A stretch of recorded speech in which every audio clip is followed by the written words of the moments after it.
सभी का पुनः स्वागत है साथियों। चैप्टर संख्या 14 रचनाओं में हम एक्सरसाइज संख्या 14.2 पढ़ रहे थे, जिसमें हमने पिछले वीडियो में हमने पढ़ा था जस्ट इससे अंतर्गत वर्ग की रचना और 14.2 के क्वेश्चन संख्या 2, 3 और 6 के बारे में हमने पढ़ा था।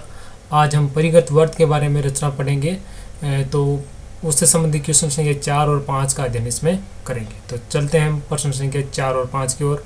अगर आपने पिछले वीडियो नहीं देखे हैं तो डिस्क्रिप्शन में उनका लिंक मिल जाएगा, उसके माध्यम से आप अंतर्गत वर्ग की रचना से संबंधित वीडियो देख सकते हैं। तो क्वेश्चन संख्या 4 क्या कह रहा है कि एक त्रिभुज के परिगत वर्ग की रचना कीजिए। भुजाएं क्रमशः 5, 12 और 13 सेंटीमीटर। बताइए कि इस त्रिभुज का जो परिकेंद्र है 13 सेंटीमीटर भुजा पर ही क्यों स्थित है। तो हमें एक 3 भुजा दे रखी है, तो 3 भुजाओं से पहले हमें त्रिभुज की रचना करनी है। तो 3 भुजाओं से त्रिभुज की रचना कैसे करते हैं, तो पहले एक भुजा लेते हैं, फिर 2 भुजाओं का हमें चाप काट देते हैं। तो सबसे पहले हम बड़ी जो भुजा है उसको लेंगे और फिर छोटी भुजाओं का हम क्या करेंगे, चाप काटेंगे। सर्वप्रथम स्केल की सहायता से है कि 13 सेंटीमीटर की रेखा हमने यहाँ खींच ली है। अब हम क्या करेंगे, एक प्रकार से 12 सेंटीमीटर और एक 5 सेंटीमीटर त्रिज्या का चाप काटेंगे, जिससे वो दोनों का एक समबाहु समद्विभाजन बिंदु प्राप्त हो जाएगा। तो हमने प्रकार ले लिया है। प्रकार को हम क्या करेंगे, खोलेंगे।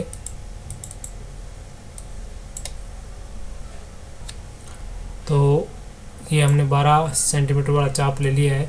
तो हम यहाँ क्या करेंगे, यहाँ प्रकार को रखेंगे और एक चाप काटेंगे। जो इस चाप की रचना इस प्रकार करेंगे कि वो 5 सेंटीमीटर वाले को है काटे। तो हम थोड़ा सा नीचे की तरफ लाएंगे क्योंकि 5 सेंटीमीटर ज़्यादा है नहीं। प्रकार को वो है 5 सेंटीमीटर खोलेंगे। यहाँ मैं प्रकार को 5 सेंटीमीटर कर लेता हूँ। आप है स्केल पर है, प्रकार को नाप पर 5 सेंटीमीटर कर लेंगे। दूसरे बिंदु पर यहाँ रखेंगे प्रकार को और फिर हम क्या करेंगे, 22 वर्षा चाप काट देंगे।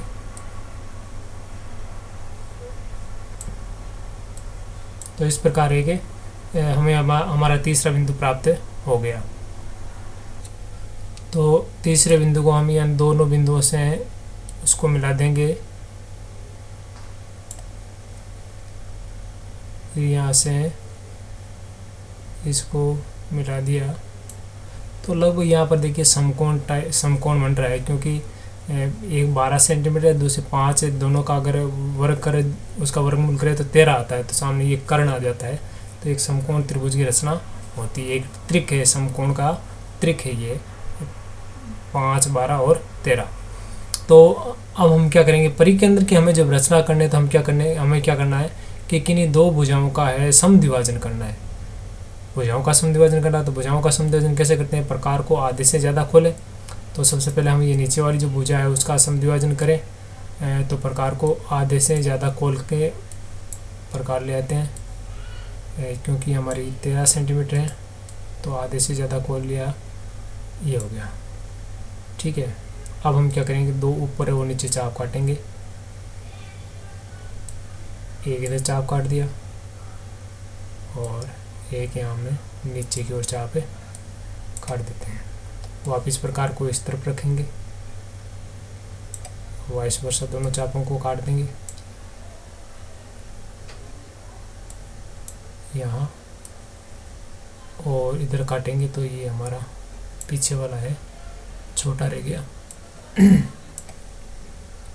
वापस ले जाना पड़ेगा इधर।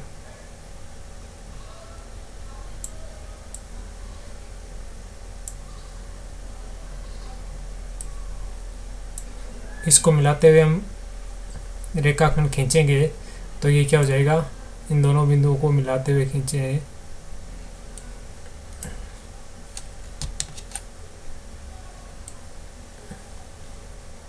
तो ये हमारी नीचे वाली जो रेखा थी ए बी रेखा, उसका समद्विभाजन हो गया। हमें इसका नामकरण कर दें, तो ये इसका नाम था ए, ये बी और ये सी, और यहाँ पर जो बिंदु होगा उसको नाम दे देते हैं हम।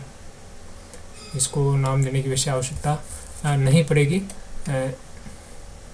तो हमने ए बी का ये समद्विभाजन बिंदु प्राप्त कर लिया। अब इस प्रकार हम क्या करेंगे,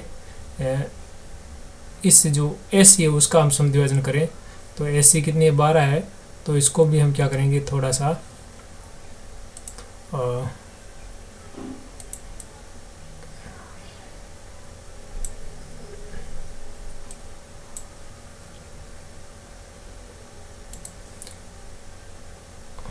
आकार से हैं, थोड़ा इधर चाप काट देते हैं,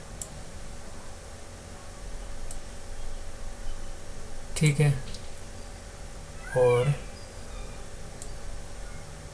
इधर नीचे भी इसको ले लेते हैं,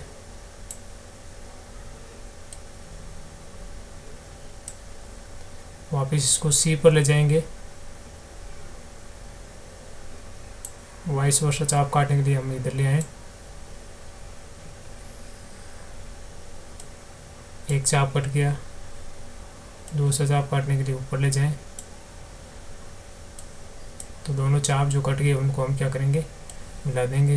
प्रकार को इधर साइड में ले आते हैं। ये जो दोनों बिंदु आए हैं इसको मिलाते हुए हम क्या करेंगे, दोनों को मिला देंगे।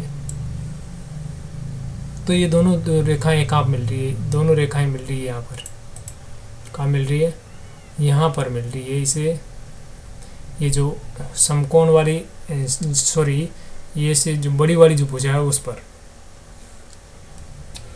तो दोनों यहाँ पर इससे बड़ी भुजा को यहाँ पर काट रहे हैं। तो हम क्या करेंगे, प्रकार को ले जाएंगे वहाँ पर और इससे हम क्या करेंगे, नापेंगे शीर्ष को और शीर्ष के बराबर यहाँ ले जाकर हम क्या करेंगे, एक वृत्त की रचना कर देंगे। तो वृत्त की रचना ऐसे होगी, ठीक है। तो हम इसको रचना कर देंगे वृत्त की। तो यहाँ से गोल घुमा देते इसको। तो ये देखिए बिंदु ए से भी गुजर रहा है, बिंदु सी से भी गुजर रहा है और बिंदु बी से भी गुजर रहा है। तो इस प्रकार थोड़ा सा ऊपर ले लेते हैं इसको ताकि आपको नज़र आए, छोटा साइज कर लेते हैं।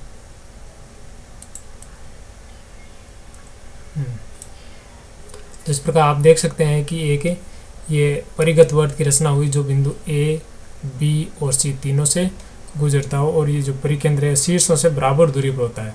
तो जो भुजाओं की जो समद्विभाजक बिंदु है उनका जो विनिष्ट बिंदु है, भुजाओं का जो समद्विभाजक है उनका जो विनिष्ट बिंदु है, वहाँ से किन्हीं दो भुजाओं का समद्विभाजन करेंगे, वो दोनों आपस में जो भुजाओं के समद्विभाजक यहाँ कटेंगे, उस बिंदु पर रखकर हम क्या करेंगे, शीर्ष उस बिंदु से शीर्ष तक की दूरी का है प्रकार खोल कर क्या करेंगे, एक वृत्त की रचना कर देंगे। वो होगा परिगत वर्त और उस परिगत वर्त का जो केंद्र होगा उसको हम क्या कहेंगे, परिकेंद्र कहेंगे। माना कि ये जो परिकेंद्र है ये है ओ, इसको हम ओ नाम दे देते हैं। तो ये ओ वर्त का परिकेंद्र है। तो इस प्रकार यहाँ इस प्रश्न पूछा गया कि ये जो परिकेंद्र है वो 13 सेंटीमीटर वाली भुजा पर ही क्यों स्थित है, क्योंकि इससे एक जो समकोण त्रिभुज की रचना हुई और समकोण त्रिभुज में कर्ण है वो 13 सेंटीमीटर की रेखा है और समकोण त्रिभुज में जो परिकेंद्र है वो कर्ण पर ही स्थित होता है। इसलिए इस 13 सेंटीमीटर की जो रेखा है उस पर ये परिकेंद्र बना हुआ है। अगले प्रश्न में हम चलते हैं छठे क्वेश्चन, पांचवें क्वेश्चन की ओर। पांचवें क्वेश्चन देखें, 5 सेंटीमीटर, 4.5 सेंटीमीटर और 7 सेंटीमीटर भुजाओं वाले त्रिभुज का परिकेंद्र कहाँ स्थित होना चाहिए की पुष्टि है वो रचना के द्वारा कीजिए। साथ ही एक परिगत वर्त की रचना करनी है। तो परिकेंद्र कहाँ स्थित होगा, तो वो रचना के द्वारा ही हम बता सकेंगे कि परिकेंद्र कहाँ स्थित होगा। उसकी पुष्टि भी रचना के द्वारा करनी है और फिर परिगत वर्त की रचना भी करनी है। तो चलते हैं हम, सबसे पहले हम क्या करेंगे, बड़ी भुजा है वो लेंगे, स्केल की सहायता से खींचे। तो इसके लिए आते हैं, तो हमने ये सबसे पहले 7 सेंटीमीटर की एक रेखा खींच ली। अब क्या करेंगे, दो जो रेखाएं होगी अन्य दो भुजाएं और देर की, एक 5 सेंटीमीटर की, एक 4.5 सेंटीमीटर की। तो हमारा स्केल का काम है वो ख़त्म हुआ। इसको साइड में रख लेते हैं। अब हम लेते हैं एक प्रकार को 5 सेंटीमीटर खोलें। तो ये देखिए प्रकार मेरा 5 सेंटीमीटर खोला। आपको स्केल के ऊपर रख के प्रकार को खोलना है। इसके फिर एक बिंदु पर ले जाकर हम क्या करूँगा, ऊपर की दिशा में एक चाप काटूँगा। तो चाप की रचना इस प्रकार करूँ कि वो दूसरा वाला 4.5 है वो उसको काटे, वरना मुझे फिर दोबारा मेहनत करनी पड़ेगी आपको। अब प्रकार को ये दूसरे बिंदु पर रखें, उससे पहले क्या करेंगे, उसको 4.5 तीसरी जो भुजा है वो 4.5 है। देखिए मेरी तीसरी भुजा 4.5 आ रही है, वो ले जाकर मैं वाइस वर्षा इस चाप को काट देता हूँ। ठीक है, थोड़ा सा वो छोटा रह गया था, अब इसको बढ़ाना पड़ेगा। 5।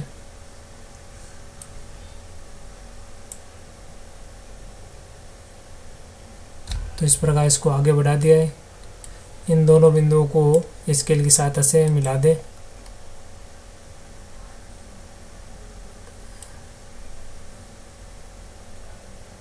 ये मिला दिया, इस बिंदु को मिला दिया। तो भुजाओं का नामकरण कर दें। रचना में क्या नाम दिया हुआ है, ABC दिए हुए नाम है और O बीच में दिया हुआ है, तो नाम देते हैं इसका ABC। और ये है A, ये है B और ये है C। अब किन्हीं दो भुजाओं का क्या करना है, समद्विभाजन करना है। तो प्रकार को आधे से बड़ा खोलना है, तो हम पहले नीचे वाली इस भुजा को लेते हैं।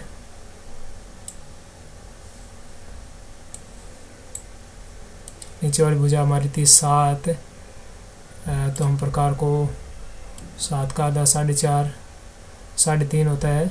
मैं 4 ले लेता हूँ और इधर चाप काट देते हैं। एक ऊपर, थोड़ा ऐसे ऊपर से काटें, ये नीचे ले जाए। दूसरा चाप नीचे की तरफ काटेंगे, वापस इस पर रखेंगे, वाइस वर्षा चाप काटें।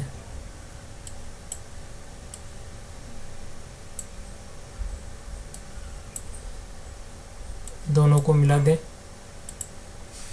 तो परिगत वर्त में हमें क्या करना पड़ता है कि भुजाओं का समद्विभाजक खींचना पड़ता है।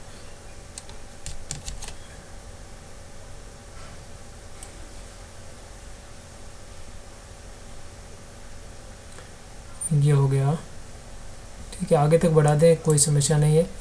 अब हम ऐसी भुजा का हम क्या करेंगे, समद्विभाजन कर लें। ऐसी भुजा हमारी 5 सेंटीमीटर की थी, तो प्रकार ले आते हैं।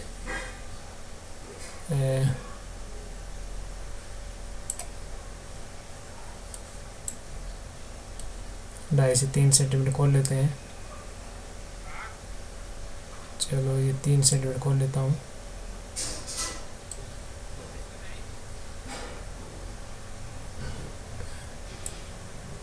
यहाँ रखा, ये चाप काट दिया, थोड़ा सा इसको इधर भी ले लो। अब वापस इधर भी लेना है। दूसरी ओर चाप काट दिया, दूसरे बिंदु पर लें अब C पर, और वाइस वर्षा चाप काट दें। एक्यूरेसी बहुत ज़्यादा ज़रूरी है। अगर हमारी एक्यूरेसी नहीं होगी तो रचना में कुछ ना कुछ गड़बड़ जरूर हो जाएगा। इसको स्केल की सहायता से मिला दें दोनों बिंदुओं को। यहाँ पर भी हमें बड़ा एक्यूरेसी के तहत ध्यान रखना पड़ता है।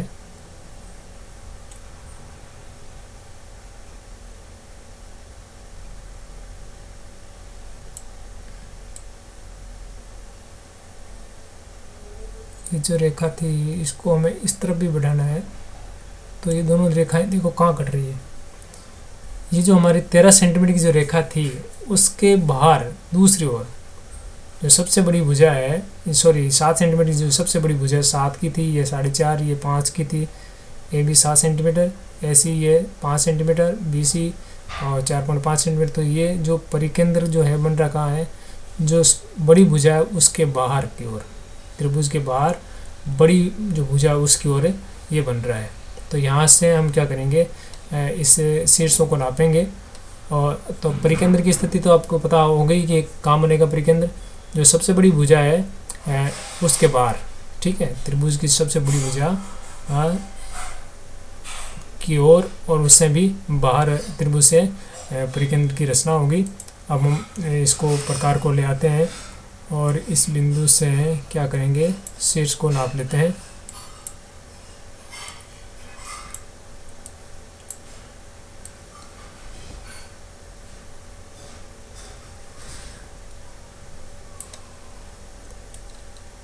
इसको नाप लेते हैं हम, बिल्कुल ये C पर, B पर थोड़ा सा छोटा लेना पड़ेगा, 3.5 मीटर रहेगा। बिल्कुल C बी ओके। तो हमने इसको ये हमने वृत्त की रचना कर ली जो परिगत वर्त की होगा। और ये जो परिगत वर्त है इस परि के अंदर से उसके तीनों शीर्ष से बराबर दूरी पर होते हैं। तो इस प्रकार ये परिगत वर्त की रचना हुई। रचना के जो पद है वो आपको नीचे यहाँ दे रखे हैं, आप इनको पढ़ लीजिए। और जैसे जैसे हमने बनाए वैसी वैसी रचना के ये पद लिखे हुए हैं। और जो हमारा जो ये प्रश्न पूछा गया था कि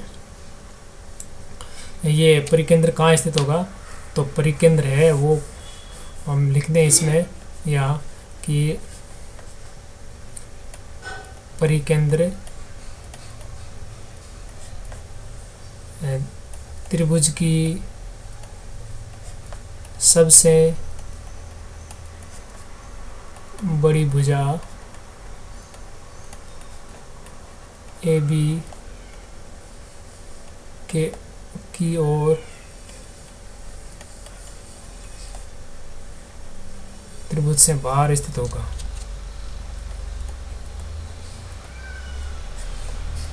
से बाहर स्थित होगा।